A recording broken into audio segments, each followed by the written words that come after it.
ஆண்டவராகிய இயேசு கிறிஸ்துவின் நாமத்திற்கு மகிமை உண்டாவதாக. இந்த நல்ல நாளிலே உங்கள் யாவரையும் நான் வாழ்த்துகிறேன். இந்த நாளின் தியானத்திற்கு என்று தெரிந்து கொள்ளப்பட்ட வேத பகுதி எபேசியருக்கு எழுதின நிருபம் 5ஆம் அதிகாரம் 27ஆம் வசனம். Ephesians chapter 5 verse 27. கரை திரை முதலானவைகள் ஒன்றும் இல்லாமல் பரிசுத்தமும் பிழையற்றதுமான மகிமையுள்ள சபையாக அதை தமக்கு முன் நிறுத்தி கொள்வதற்கும் தம்மை தாமே அதற்காக ஒப்பு கொடுத்தார். ஆமேன். பிரியமானவர்களே, நாம் வாசிக்க கேட்டதான இந்த வார்த்தைகளிலே இங்கே அப்போஸ்தலனாகிய பவுல் என்ன சொல்லுகிறார் என்று சொன்னால், சபையை குறித்து இந்த இடத்துல பேசுகிறார். தேவனுக்கு முன்பாக அந்த சபை எப்படிப்பட்டதாக இருக்க வேண்டுமா? கரை திரை முதலானவைகள் ஒன்றும் இல்லாமல் பரிசுத்தமும் பிழையற்றதுமான மகிமையுள்ள சபையாக அதை தமக்கு முன் நிறுத்தி கொள்வதற்கும் தம்மை தாமே அதற்காக ஒப்பு கொடுத்தார். சபையை கரை திரை பிழையற்றதாய் தமக்கு முன் நிறுத்தி கொள்வதற்காக இயேசு கிறிஸ்து கல்வாரி சிலுவையில் அதற்காக தான் தன்னை ஒப்பு கொடுத்தார் என்று இந்த இடத்துல சொல்லுகிறத நம்ம பார்க்கிறோம்.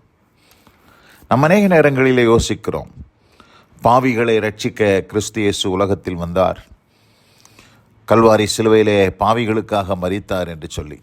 உண்மை, வாஸ்தவம், உண்மையான ஒரு வார்த்தை, இல்லை என்று நான் சொல்லவில்லை. ஆனால் அவருடைய பிரதான நோக்கம் எதற்கென்று சொன்னால், சபையை தமக்கு முன்பாக கரைத்திரை பிழையற்ற சபையாக அதை தமக்கு முன் நிறுத்தி கொள்வதற்காக தான் தம்மை தாமே அதற்காக ஒப்பு கொடுத்தார். கல்வாரி சிலுவையில் கிறிஸ்து இயேசு மரித்ததின் நோக்கம் சபையை அவருக்கு முன்பாக கரை திரை பிழையற்ற சபையாக நிறுத்தி கொள்ள வேண்டும் என்பதற்காக தான் கல்வாரி சிலுவையிலே அவர் தம்மை தாமே ஒப்பு கொடுத்தார் என்று பார்க்கிறோம். இந்த அருமையான இந்த நல்ல நாளில் கூட இன்றைக்கு அநேகர் கிறிஸ்து இயேசுவினுடைய மரணத்தை குறித்து தவறாக புரிந்து கொண்டிருக்கிறதை நாம் பார்க்கிறோம். அவர் பிரதானமாக மரித்தது சபையை சம்பாதிக்க. அவர் இரத்தம் சிந்தினதே சபையை சம்பாதித்து கொள்ளும்படி அவர் தன்னுடைய மனவாட்டிக்காக தன் ஜீவனை கொடுத்தார் என்பதை நாம் புரிந்து கொள்ள வேண்டும். சபை என்றால் யார்? கிறிஸ்து மணவாளன், சபை மணவாட்டி. அந்த மணவாட்டி சபையை தமக்கு முன்பாக நிறுத்தி கொள்வதற்காக தான் தம்மை தாமே அதற்காக ஒப்பு கொடுத்தார். He sacrificed himself. அவர் யாருக்காக சாக்ரிஃபைஸ் பண்ணார்? மணவாட்டியாகிய சபைக்கு அவர் தம்மை தாமே ஒப்பு கொடுத்தார் என்று பார்க்கிறோம். அப்போஸ்தலர் நடபடிகள் 20ஆம் அதிகாரம் 28ஆம் வசனத்தை வாசிக்கிறேன். அதில் நம்ம பார்க்கிறோம், ஆகையால் உங்களை குறித்தும் தேவன் தம்முடைய சுய இரத்தத்தினாலே சம்பாதித்து கொண்ட சபை என்று பார்க்கிறோம். எப்படி போட்டிருக்கு? தேவன் தம்முடைய சுய இரத்தத்தினாலே, இஸ் ஓன் பிளட், அவருடைய சொந்த இரத்தத்தை சிந்தி எதை சம்பாதித்தாரா? சபையை சம்பாதித்தாராம். சுய இரத்தத்தினாலே சம்பாதித்து கொண்ட தமது சபை. அவர் பாருங்க, ஆண்டவர் இந்த பூமியில் ரத்தம் சிந்தினதுக்கான நோக்கம் என்ன? அவர் சபையை சம்பாதித்து கொள்வதற்காக தான் ரத்தம் சிந்தினார் என்று பார்க்கிறோம். அது மாத்திரமல்ல, மத்தேயு சுவிசேஷம் 16ஆம் அதிகாரத்தில் அவர் சொல்லும்போது அங்கே என்ன சொல்லுகிறார்? 18ஆம் வசனத்தை வாசிக்கிறேன். மேலும் நான் உனக்கு சொல்லுகிறேன், நீ பேதுருவாய் இருக்கிறாய், இந்த கல்லின் மேல் என் சபையை நான் கட்டுவேன். மை சர்ச் என்று சொல்கிறார். என் சபை. ஏன் அதை என் சபைன்னு சொல்கிறாருன்னா, அவர் அதை சம்பாதிச்சார். எப்படி சம்பாதிச்சார்னா, ரத்தம் சிந்தி சம்பாதிச்சார். ஆனால் தான் அந்த சபையை ஆண்டவர் அவ்வளோ மேன்மைப்படுத்துகிறார். இன்றைக்கு அநேகர் இந்த சபையை அலட்சியப்படுத்தி கொண்டு அசட்டை செய்து கொண்டு அநேகர் காணப்படுகிறதை நாம் பார்க்கிறோம்.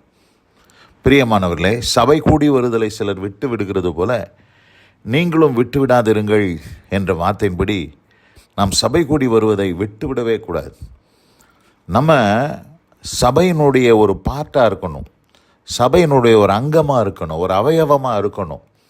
ஏதோ சிலர்லாம் பார்த்திங்கன்னா சபைக்கு ஏதோ மாதத்தில் ஒரு நாள் இல்லை ஒரு 2 நாள் தலையை காட்டிட்டு அப்படியே போயிடுவாங்க. அப்படி இருக்கக்கூடாது. சபை என்பது ஏதோ ஒரு கட்டடம் இல்லை. சபை என்பது த பாடி ஆஃப் கிரைஸ்ட், அவருடைய மனவாட்டி. அந்த மனவாட்டியாகிய சபையில் நீங்களும் நானும் பங்குள்ளவர்களாக இருக்கணும். அந்த சபையை சம்பாதிப்பதற்காக தான் இயேசு கிறிஸ்து கல்வாரி சிலுவையில் மரித்தார். அவர் தம்மைத்தாமே ஒப்பு கொடுத்தார் என்று பார்க்கிறோம். அதனால் பிரியமானவர்களே, இந்த அருமையான இந்த நல்ல நாளில் கூட நான் வாசிக்கிட்ட இந்த வார்த்தையின்படியாக கரை திரை முதலானவைகள் ஒன்றும் இல்லாமல் பரிசுத்தமும் பிழையற்றதுமான மகிமையுள்ள சபையாக அதை தமக்கு முன் நிறுத்தி கொள்வதற்கும் தம்மைத்தாமே அதற்காக ஒப்பு கொடுத்தார் என்ற வார்த்தையின்படி கல்வாரி சிலுவையிலே இயேசு கிறிஸ்து மரித்ததின் நோக்கம் சபையை சம்பாதித்து கொள்ள.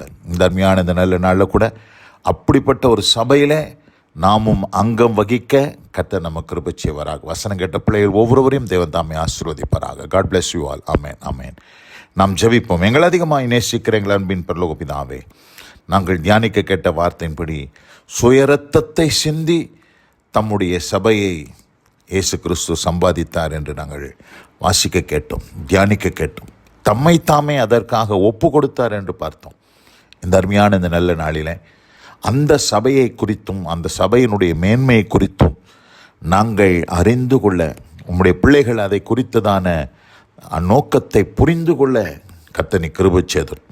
ஒருவராகிலும் சபை கூடி வருதலை விட்டு விடாதபடி ஒவ்வொருவரும் அந்த சபையிலே பங்குள்ளவர்களாய் மாற கர்த்தர் கிருபை செய்வீராக. ஆசீர்வதியும் இயேசு கிறிஸ்துவின் வல்ல நாமத்தில் பிதாவே. ஆமேன், ஆமேன்.